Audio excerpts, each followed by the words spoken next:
All right, so we are just a few days away from taking off on our road trip, and there are a couple things that we still need to do to the truck. First one is an oil change. I want to change it because we're going to be putting over 10,000 on there. Second thing we're going to be doing today is removing this little chin spoiler. You can see it really hangs down a lot, and even on the farm we were scraping rocks, so we want to make sure that we're not getting hung up on anything, and I'd rather take this thing off than have it get torn off. Final thing we're going to do, just give it a nice wash, get the Motel Canyonero looking pretty before it, you know, just gets beat on for a month. So let's get to it.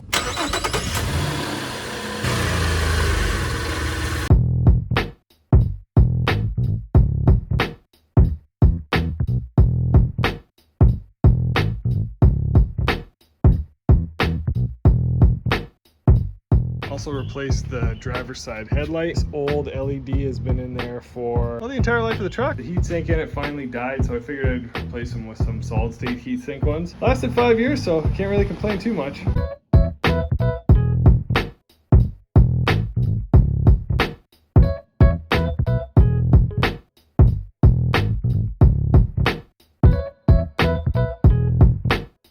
Chin splitter is off, or air dam, or whatever you want to call it. There is great debate among internet scientists, experts, and know-it-alls on the internet saying that if you take this off, your truck will overheat. You lose a bunch of gas mileage. I'm willing to take those chances over the next few weeks, so we'll see what happens. Just gotta wash it now.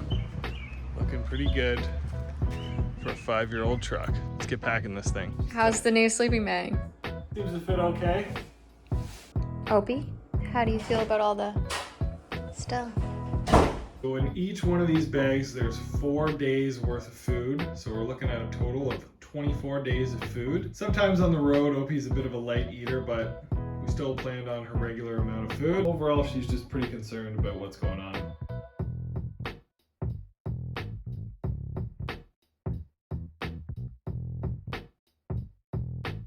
Girls ready?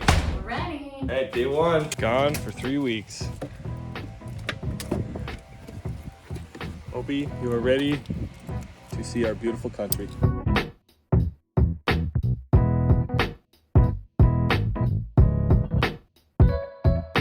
Quick stop at my favorite store in the world.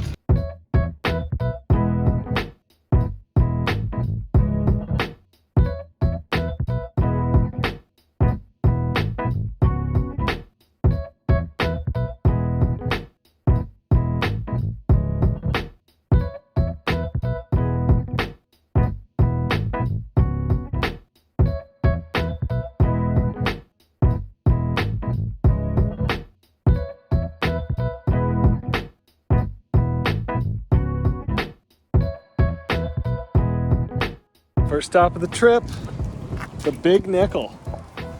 So we're gonna take a quick break and then have tailgate lunch, then go see the Big Nickel, which is more like a medium-sized nickel. Opie, that was your first 5 hours. Seems pretty unfazed. Officially completed in 1964, the Sudbury Giant Nickel was created by a local Sudbury businessman named Theodore Arthur Silva, who originally submitted the idea to town council as a way to honor Canada's upcoming 100th birthday. When the idea was rejected, Silva took it upon himself to raise the funds required and build the nickel. Off in the background is another Sudbury attraction called the Inco Superstack. This is the second largest freestanding smokestack in the world behind a power station in Kazakhstan, and was featured on the cover of Al Gore's An Inconvenient Truth, or so the locals say. Remote working. How's the drive so far, Christine? Opie, how you doing back here? So driving along, we saw a sign that said Giant Loony, and we're not ones who can resist giant forms of currency. So here we are, the Echo Bay Giant Loony. Not as big as the nickel, still giant though.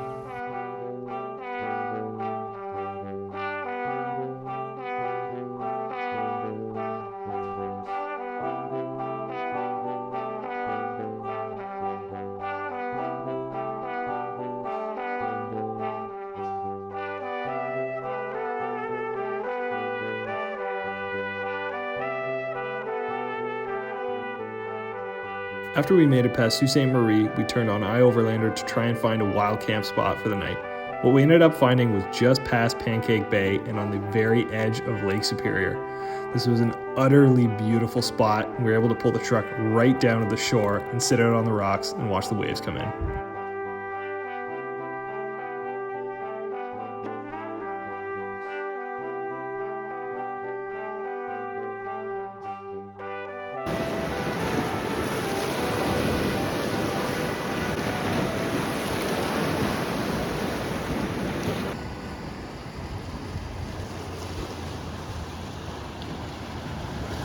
So right now I think we're just going to have another beer or so, watch the sun go down. We got a big day on the road ahead of us tomorrow.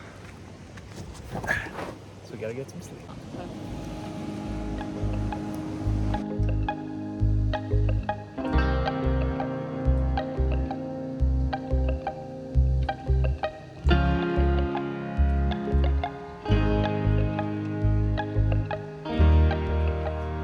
The sun is down on our beautiful campsite. Absolutely gorgeous view, and we'll just be listening to the waves all night.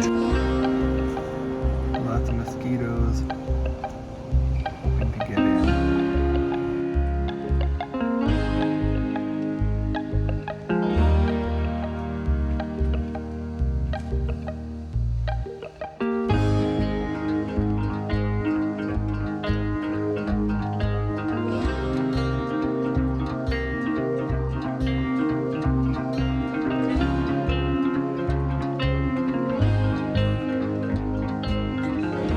Some of the other people here.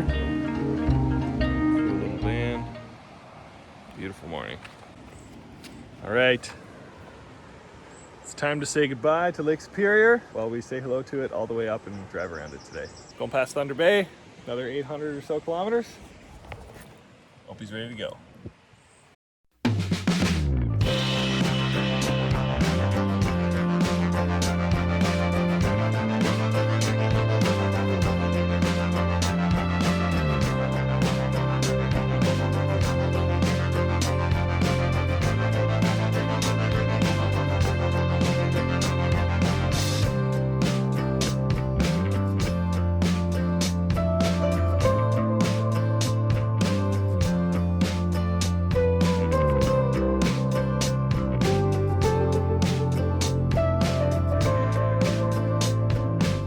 This is about 35 minutes down the road from where we stayed last night, and this is beautiful GOWA Bay.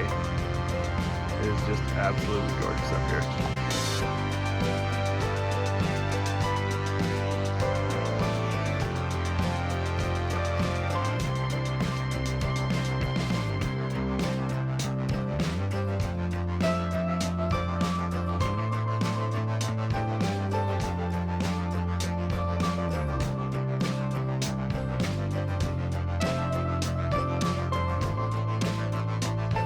Monuments that Opie has proved at.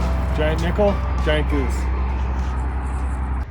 We're here in Terrace Bay on day 2. We've been driving for about 4 or 5 hours, done about 450.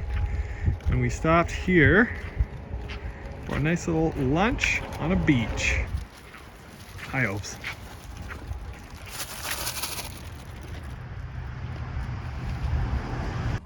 Not a bad spot for a lunch break.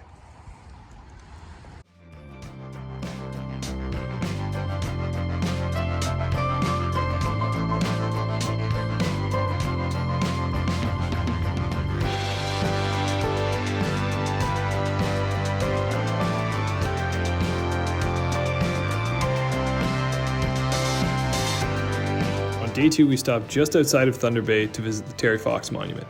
At 18 years old, Terry Fox lost his leg to cancer, and through the process, decided that more money was needed for cancer research. On April 12, 1980, this remarkable young man dipped his artificial leg into the Atlantic Ocean and began his westward marathon of hope. Starting in St. John's, Newfoundland, Terry Fox ran 42 kilometers every day for 143 days straight, until he was forced to stop in this very spot, just outside of Thunder Bay, running a total of 5,373 kilometers. While the cancer ended the marathon prematurely and ultimately his life, to date, over $800 million has been raised in his name for cancer research.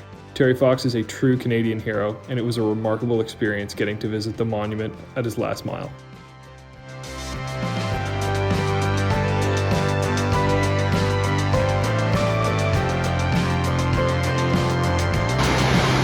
Becca Falls.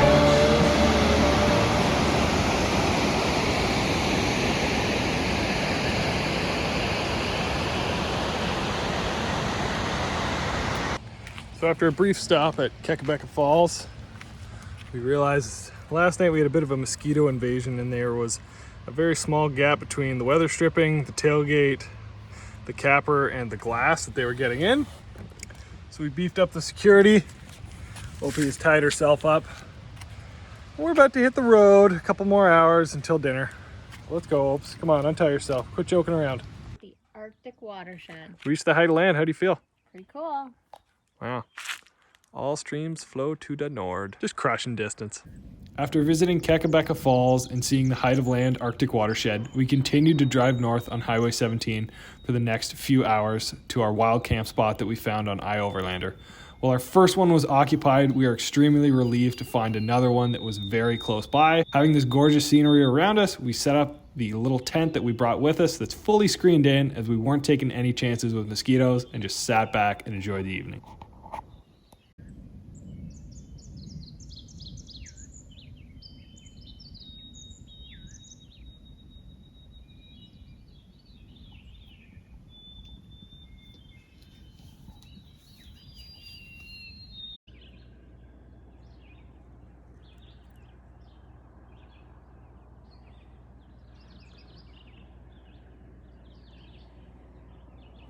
Morning from Site 2 on day 3. Yesterday we drove from basically Agawa Bay to just outside of Thunder Bay by about a few hundred kilometers. Right now we are camped on basically, I think this is Top A snowmobile trail. Just some unbelievably beautiful country on the east and north side of Lake Superior. It's got to be the prettiest drive I've ever done in Ontario. Put down a total of about 803 kilometers. Stopped to see the Goose and WAWA, stopped to see Terry Fox in Thunder Bay, and then we also stopped at Kakabeka Falls. So a great day of driving. Got here at about, I guess, 8:30, which is 9:30 our time. Had some pasta and just went to bed. It is 6:15 in the morning, and that is how high the sun is. It's a bit of a new one for me, but I guess that is going to keep happening. Also, the change in terrain is amazing. I mean, it is so flat here, and there's so many of these black spruce, these spindly little trees. So it's interesting to watch the landscape change, but we're gonna have a bit of a slow morning here because it's gonna get real flat, and we got a long way to drive. Come here, Hopes. Come here, girl.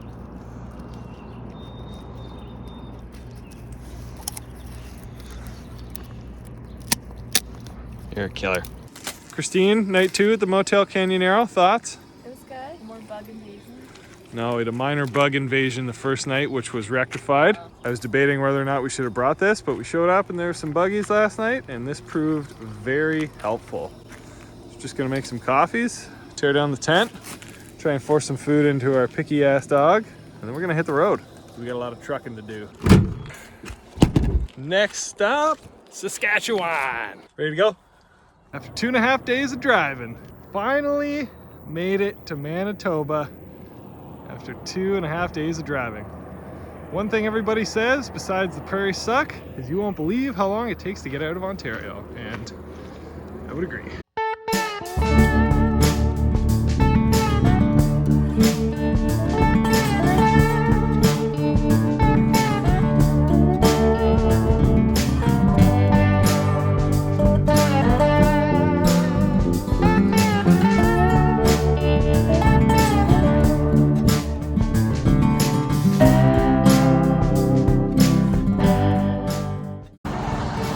We are at the center of Canada. Very flat. Not a lot going on. Hey, come here.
So after starting in Ontario today, I covered 2 provinces, just over 1,000 kilometers.